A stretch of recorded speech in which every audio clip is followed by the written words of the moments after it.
തൽഹത്ത് ബിനു ഉബൈദില്ല എന്ന സഹാബിയാണ്. ഇങ്ങനെയുള്ള സ്ഥലങ്ങളിലൊക്കെ വരുമ്പോൾ ലൈവായി അവരുടെ ചരിത്രങ്ങൾ കേൾക്കുമ്പോഴാണ് ഒന്നും കൂടി മാനസികമായി ഈമാൻ നമുക്കുണ്ടാകുന്നത്. ഇങ്ങനെ സ്ഥലങ്ങൾ സന്ദർശിക്കുന്നതിലൂടെ കിട്ടുന്ന ഏറ്റവും വലിയൊരു മഹത്വം അത് തന്നെയാണ്. നമ്മുടെ ദീനിന് വേണ്ടി ത്യാഗം ചെയ്ത ആ ത്യാഗങ്ങളൊക്കെ നമുക്ക് മനസ്സിലാക്കാനും നമുക്കും അവരുടെ ഒരു പ്രവർത്തനം ഉൾക്കൊള്ളുവാനൊക്കെ സാധിക്കും. അതി നല്ല ചരിത്രമാണ് നമ്മുടെ ബഹുമാനപ്പെട്ട ഉസ്താദ് നമുക്ക് പറഞ്ഞു തന്നിട്ടുള്ളത്. എല്ലാവരും പൂർണ്ണമായും ഈ വീഡിയോ കാണണം. അസ്സലാമു അലൈക്കും വറഹ്മത്തുള്ളാഹി. സ്വർഗം നമുക്ക് നൽകുമാറാകട്ടെ. 2007 അമേരിക്കയുടെ ബോംബിങ്ങിൽ തകർന്ന അതേ സാഹചര്യമാണ് ഇപ്പോഴും ഈ തകർച്ച. ഇവിടെ ബോംബ് വീണ സ്ഥലമാണ്. 2007 ബോംബ് വീണ സ്ഥലമാണ് അമേരിക്കയുടെ ബോംബ്. അതാണ് ആ ഖബറിൻ്റെ ഒക്കെ അവിടെയൊക്കെ തകർന്ന് കിടക്കണുണ്ടോ. ഇതിൻ്റെ മോളൊക്കെ ഉണ്ടായിരുന്നു, ഒക്കെ പൊടിഞ്ഞുപോയി. അല്ലാഹു ഇത് പുനർനിർമ്മിക്കാനും മറ്റുമൊക്കെ ഉത്തരവാദിത്തപ്പെട്ട ആളുകൾക്കൊക്കെ എല്ലാ ഭാഗ്യങ്ങളും നൽകട്ടെ. ആരാണ് ത്വൽഹത്ത് ബിൻ ഉബൈദില്ല എന്ന് പാട്. ആ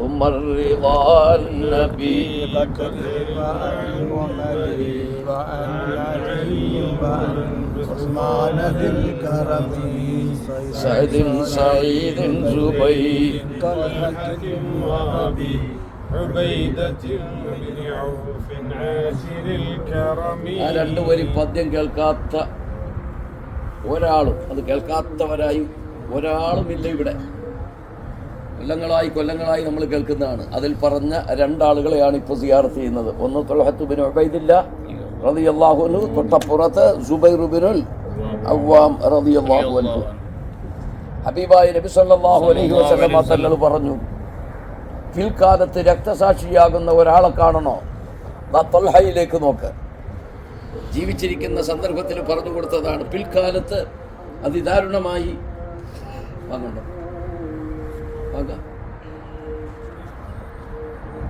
നോക്ക്, ത്വൽഹത്ത് ബിൻ ഉബൈദില്ലയിലേക്ക് നോക്കാൻ പറഞ്ഞു. മുഹമ്മദുർ റസൂലുള്ളാഹി പുന്നാര നബി തങ്ങളുടെ ഹിജ്റയുടെ 28 കൊല്ലങ്ങൾക്ക് മുമ്പാണ് ജനിക്കുന്നത്. ശ്രദ്ധിക്കുക, നബി സല്ലല്ലാഹു അലൈഹി വസല്ലമ തങ്ങളുടെ ഹിജ്റയുടെ 28 കൊല്ലങ്ങൾക്ക് മുമ്പ് ജനിച്ചു. ഹിജ്റ 36-ാമത്തെ കൊല്ലമാണ്.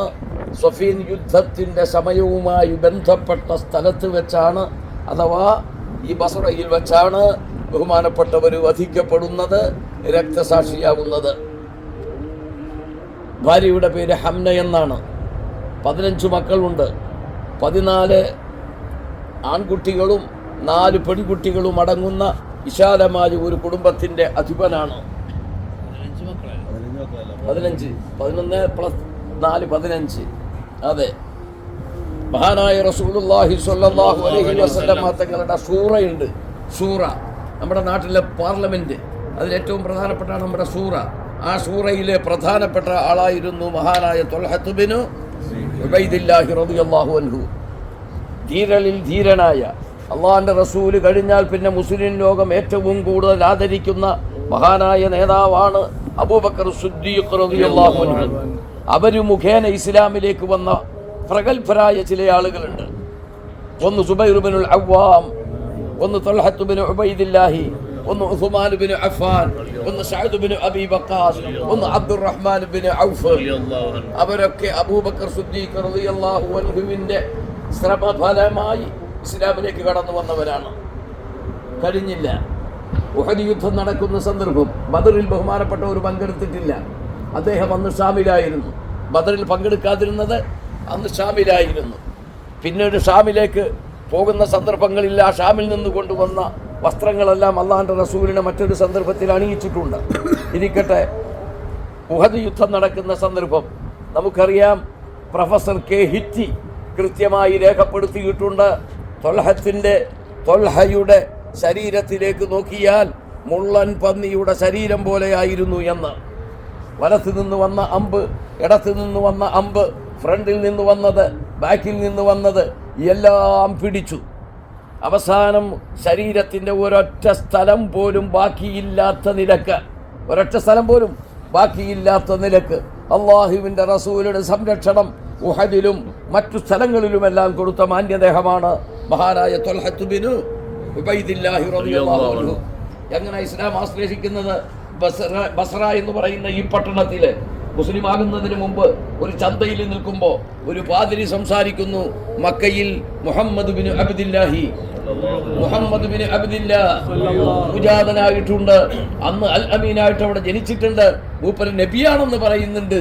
ഈ വാർത്ത കേട്ട മാത്രയില് മഹാനായ അബൂബക്കർ സിദ്ദീഖ് റളിയല്ലാഹു അൻഹുവിന്റെ അടുത്ത് എന്നിട്ട് ചോദിച്ചു, നമ്മുടെ അൽ അമീൻ നബിയാണെന്ന് പറയുന്നുണ്ട്, അങ്ങനെ പറഞ്ഞു വിശ്വസിച്ചോ? ആ ഞാൻ വിശ്വസിക്കുന്നു എന്ന് പറഞ്ഞ് വിശ്വസിച്ച ആ അബൂബക്കർ തങ്ങളുടെ ശ്രമഫലമായി കൊണ്ടുവന്ന മഹാനായ ത്വൽഹത്ത് ബിൻ ഉബൈദില്ലാഹി.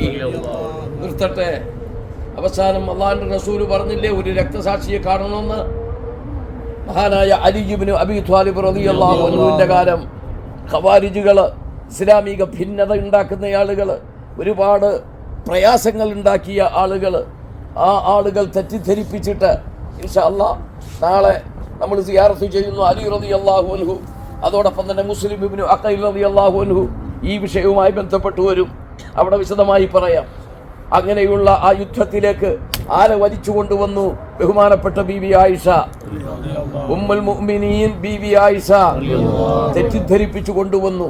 അഥവാ കൂഫയിലുള്ള മക്കള്, കൂഫയിൽ ജീവിക്കുന്നവര്, ഓ പ്രിയപ്പെട്ട ഉമ്മ, മുആവിയ റളിയല്ലാഹു അൻഹുവിന്റെ കാലത്ത് രണ്ട് ഗ്രൂപ്പായിരിക്കുന്നു. അങ്ങ് ഉമ്മയല്ലേ, അന്ന് മുഅ്മിനീങ്ങളുടെ ഉമ്മയല്ലേ, നിങ്ങൾ വരണം. എവിടെ നിന്ന് വരണം? മദീനയിൽ നിന്ന് വരണം. എങ്ങോട്ട് വരണം? കൂഫയിലേക്ക് വരണം. അങ്ങനെ അവരെ തെറ്റിദ്ധരിപ്പിച്ചു കൊണ്ടുവരുന്നു. ഇവിടെ യുദ്ധത്തിന്റെ പോർവിളികൾ ഉണ്ടാക്കുന്നു. അതിൽ സംയുക്തമായി ഇടപെട്ടുകൊണ്ട് ആ യുദ്ധം ജമലിന്റെ പുറത്താ വന്നത്. ആര് വന്നത്? ആയിഷ ബീവി വന്നത്. അതാണ് ജമൽ യുദ്ധം എന്ന് പറയുന്നത്. ഒരു യുദ്ധമുണ്ടായില്ല. യുദ്ധമൊക്കെ തന്ത്രപരമായി, ബുദ്ധിപരമായി, സൈനികപരമായി, നയപരമായി അവസാനിപ്പിച്ചു. എന്നിട്ടോ ബഹുമാനപ്പെട്ട ബീവി ആയിഷ റളിയല്ലാഹു അൻഹയ്ക്ക് ഒരു പരിക്കുമില്ലാതെ ഒട്ടകത്തിന്റെ പുറത്ത് കയറ്റി പരിശുദ്ധമായ മദീനയിലേക്ക് പറഞ്ഞയച്ചു. ആരെ? ബഹുമാനപ്പെട്ട ആയിഷ ബീവി റളിയല്ലാഹു അൻഹയെ. അതിൽ രണാങ്കണത്തിൽ ആയിഷ ബീവിയുടെ ഒപ്പം നിന്ന അലി റളിയല്ലാഹു അൻഹുവിന്റെ പക്ഷത്തിന്റെ മറുവശം ഇപ്പുറത്ത് ആയിഷ ബീവിയും അതോടൊപ്പം തന്നെ ത്വൽഹത്ത് ബിൻ ഉബൈദില്ലയും അതോടൊപ്പം സുബൈർ ബിനുൽ അവ്വാമും ഉണ്ട്. യുദ്ധമൊന്നും ഉണ്ടാവാതെ നയപരമായി അതൊക്കെ അവസാനിപ്പിച്ചു. ആയിഷ ബീവി മദീനയിലേക്ക് പോയി. ഈ രണ്ട് സ്വഹാബികളോ? ആരൊക്കെ? ത്വൽഹത്ത് ബിൻ ഉബൈദില്ലയും അലി ഇബ്നു അബീ ത്വാലിബ് റളിയല്ലാഹു അൻഹുവും സമാധാനപരമായി പോയി. പക്ഷേ രക്തം ദാഹിച്ചിരുന്ന ആളുകൾക്ക് ആ സമാധാനം അവരാഗ്രഹിച്ചില്ല. ആ സമാധാനം അവർക്ക് തൃപ്തിയായില്ല. രാത്രിയുടെ ഇരുളിന്റെ മറവിൽ മഹാനായ ത്വൽഹത്ത് ബിൻ ഉബൈദില്ലാഹി റളിയല്ലാഹു അൻഹുവിനെ വെട്ടിക്കൊലപ്പെടുത്തുകയാണ് ചെയ്തത്. ഹിജറ 36-ാം വർഷം റജബ് മാസത്തിൽ. കാരുണ്യവാനായ അല്ലാഹു അവിടുത്തെ രക്തസാക്ഷിത്വത്തിന് വലിയ ദർജകൾ നൽകുമാറാവട്ടെ. സ്വർഗം കൊണ്ട് സന്തോഷം അറിയിക്കപ്പെട്ടവരാണ്. അവരുടെ പക്കൽ, അവരുടെ അടുത്ത് ആ സ്വർഗത്തിൽ ഒരിടം അവരെ തേടിയെത്തിയ നമുക്കും അള്ളാഹു നൽകുമാറാവട്ടെ. അള്ളാഹു അവരെയും നമ്മെയുമെല്ലാം ഉൾക്കൊള്ളുന്ന ഹബീബായ മുഹമ്മദുർ റസൂലുള്ളാഹി വിശാലമായ സ്വർഗത്തിന്റെ അഹ്ലുകാരിൽ നമ്മയൊക്കെ പെടുത്തി തരട്ടെ.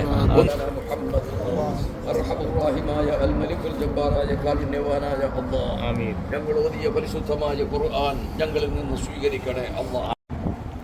തൽഹത്ത് ബിൻ ഉബൈദില്ല എന്ന സഹാബിയാണ്.